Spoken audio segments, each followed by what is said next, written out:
भक्तों को मेरा नमस्कार। ये मेरी राधा रानी है और इनको ये जो मुकुट है ना, ये बिल्कुल पसंद नहीं है।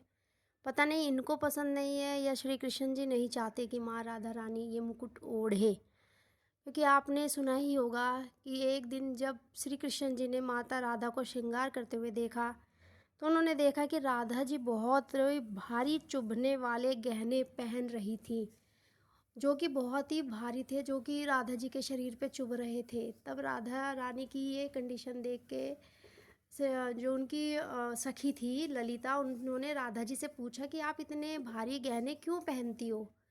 तो उन्होंने बोला कि मैं कृष्ण जी के लिए योग्य बनना चाहती हूँ, उनके लिए सुंदर बनना चाहती हूँ, इसीलिए मैं इस तरह के गहने पहनती हूँ।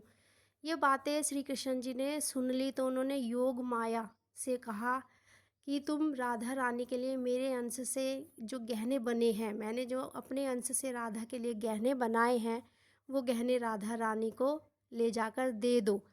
जब राधा रानी ने वो गहने पहने तो उन्हें वो रुई के समान लगे। भारी से भारी गहना भी जो कि श्री कृष्ण जी के अंश से बने थे, वो रुई के समान उन्हें लगे।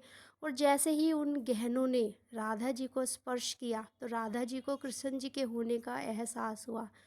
भक्तों, प्रेम वो नहीं होता जिसमें कि आप अपनी इच्छाओं की पूर्ति करना चाहते हो। प्रेम वो होता है जिसमें आप जिससे प्रेम करते हो उसकी खुशी के लिए सोचना। जैसे कि राधा जी श्री कृष्ण जी की खुशी के लिए सोचती थी और श्री कृष्ण जी राधा की खुशी के लिए सोचते थे। तो उसी के उसमें थोड़ा सा प्रयास मैंने भी किया है, क्योंकि पूजा तो हम सभी करते हैं, लेकिन भक्ति भगवान के लिए ज़रूरी है। क्योंकि भगवान पूजा नहीं, भक्ति चाहता है। वो नहीं चाहता आप मंदिर जाओ, आप फल चढ़ाओ, फूल चढ़ाओ, वो चाहते हैं भक्ति करो। भक्ति का मतलब होता है जो उन्हें पसंद है, जो भगवान को पसंद है वो आप करें।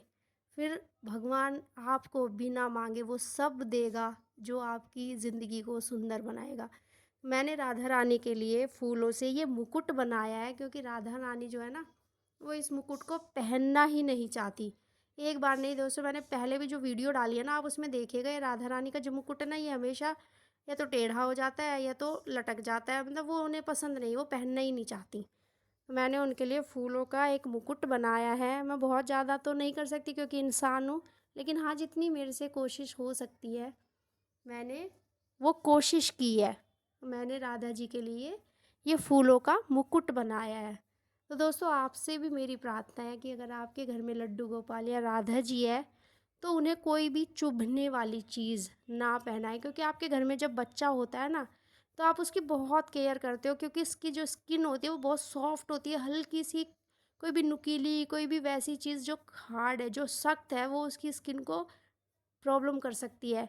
उसी तरह से हमारी राधा रानी और हमारे लड्डू गोपाल हैं, वो भी तो हम बच्चे के रूप में ही अपने घर में लेके आते हैं। तो आप कोशिश कीजिएगा कि उनके लिए जितना हो सके बिल्कुल सॉफ्ट मुलायम चीज़ें उनके लिए यूज़ करें। मैं राधा रानी को चुनरी में, गहनों में नहीं सजाती। उनको मैं सिंपल से वो कपड़े पहनाती हूँ जो बचपन में मैं अपने बच्चों को पहनाया करती थी।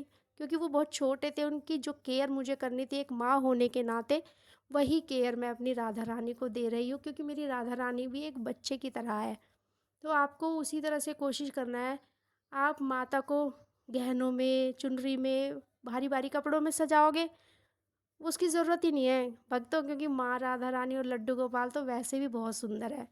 मन सुंदर तो तन सुंदर, वो तो बहुत सुंदर है, वैसे ही बहुत अच्छे लगते हैं। तो आप भी अपनी राधा रानी, अपने लड्डू गोपाल के लिए वही सारी चीज़ें अपना सकते हैं जो प्रकृति से मिली है, जो उनको सुखद अनुभव का एहसास कराती हैं, उनको कोई तकलीफ़ नहीं देती।